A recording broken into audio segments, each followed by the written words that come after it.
It was the kind of morning that made you feel like the world had been holding its breath all night, and now it was slowly exhaling into the cold mountain air. Zeke Turner had lived up here alone for 17 years, tucked away in a weather-beaten cabin on the high ridge of Pine Hollow, where the nearest neighbor was 5 miles down the trail and the nearest friendly conversation was a once-a-month trip to a supply store. He was a man who spoke more to his wood stove than to people, a man who found peace in the groan of old pines and the creak of snow under his boots. That peace shattered the moment he stepped outside with his coffee and looked up. She was there, blonde hair tangled by the wind, body dangling from the edge of his roof, her arms wrapped tight around the chimney like she'd been clinging there for dear life. She wasn't hanging lifeless, he could see her legs twitching, her breath forming frantic clouds in the frosty air. And then there were the words, angrily burned into the back of her coat in letters dark as char, Apache Lover. Zeke froze. His first instinct was not noble, he thought about trouble, about how he'd spent all these years avoiding it. Trouble in the mountains often meant danger, feuds, drugs, desperate people. He set his coffee down slowly, scanning the tree line. Nobody. No tracks except his own from yesterday. The woman's voice came next, hoarse, ragged. Please, help me. Zeke moved, not fast but steady, the way you do when you're trying not to spook a wild animal. He grabbed the ladder from the shed and propped it against the cabin wall, his hands trembling more than the metal rungs in the wind. Up close, she was younger than he'd thought, maybe late 20s, with eyes so wide they looked like they could swallow the whole sky. Her fingers were raw from gripping the frozen bricks. They'll come back, she whispered when he reached her. They always come back. Zeke didn't ask who they were. He simply hooked an arm around her waist and guided her down, feeling her weight shift like she wasn't sure whether to trust gravity or him. Once on the ground, she stood shaking in the snow, hugging herself so tightly it seemed like she might disappear into her own body. Inside, Zeke said gruffly, and opened the cabin door. The warmth hit her face and she gasped like she'd forgotten what heat felt like. Inside, she perched on the edge of the chair like a bird ready to bolt. He gave her coffee, though she barely sipped. He noticed the burns on her coat weren't just scorched into fabric, they were deliberate, cruel, as if someone had branded her with a message. You're safe here, he said, though a part of him wondered if that was a lie. The mountains had a way of listening, and danger had a way of traveling faster than wind.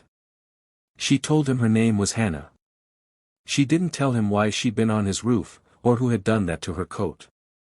But her voice cracked when she said, "You don't understand. If they see me here, they'll hurt you too." Zeke leaned back in his chair, studying her.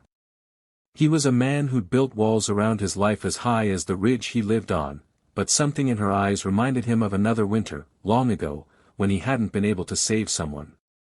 That weight still lived in his chest, cold as stone. Well, he said, I've been hurt before. I got over it. You're staying here until you're steady enough to leave. Outside, the wind picked up, rattling the shutters. Somewhere far down the trail, a faint echo of voices carried on the air. Hannah's hands gripped the mug tighter.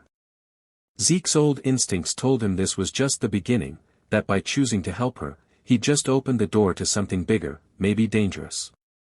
But in that moment, all he could think was that kindness was the one thing you couldn't ration in the mountains, because out here, when the storm came, sometimes all you had was the person willing to open the door. The voices came closer that night, carried on the mountain wind like threads of menace. Zeke sat in the dark, rifle across his knees, the fire in the stove reduced to a low red glow so no light would seep through the cracks. Hannah sat on the floor by the hearth, knees pulled to her chest, her eyes darting to the window every time the wind shifted.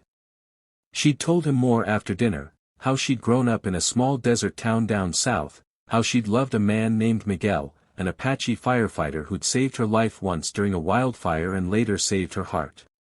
She'd spoken of how her own family had called her a traitor, how his had warned her she'd never understand the weight he carried, and how in the end, it wasn't family that tore them apart, it was strangers. People who saw their love as an insult to something they believed had to be kept pure. The burning words on her coat, Apache Lover, were a brand of hate left by men who didn't want her to forget.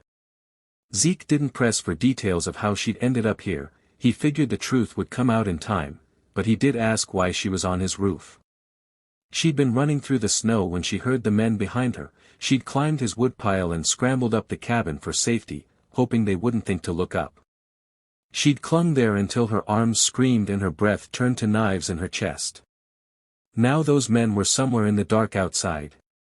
Zeke's finger rested near the trigger, not from malice but from necessity. He had never been a hero.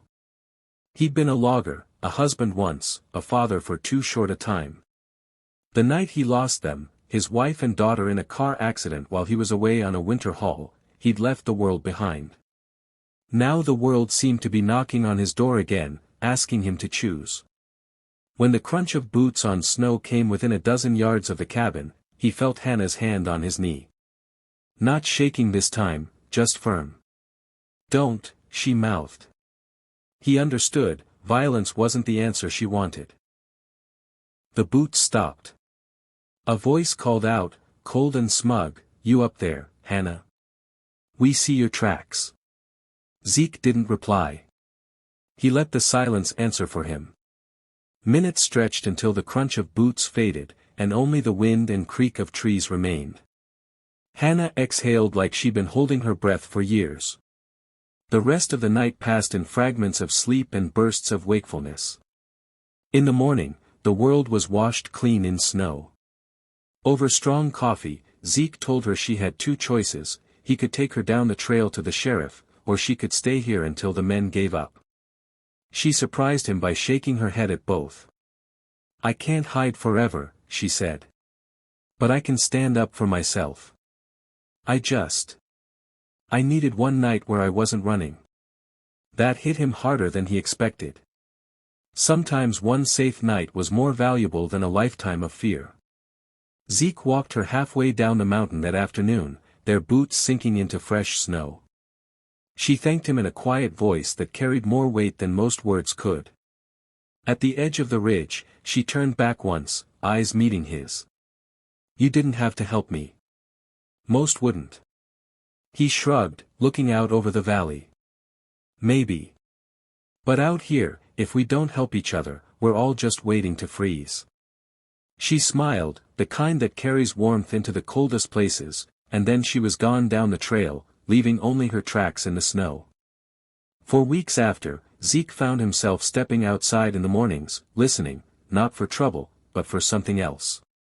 And though she never came back, he knew that somewhere out there, Hannah was walking forward with her head a little higher because, once, a stranger had opened a door instead of closing it. That thought eased something in him, the same way the sunrise eases the night. And maybe, just maybe, he thought, there was more to life than surviving, maybe there was still room for letting someone in.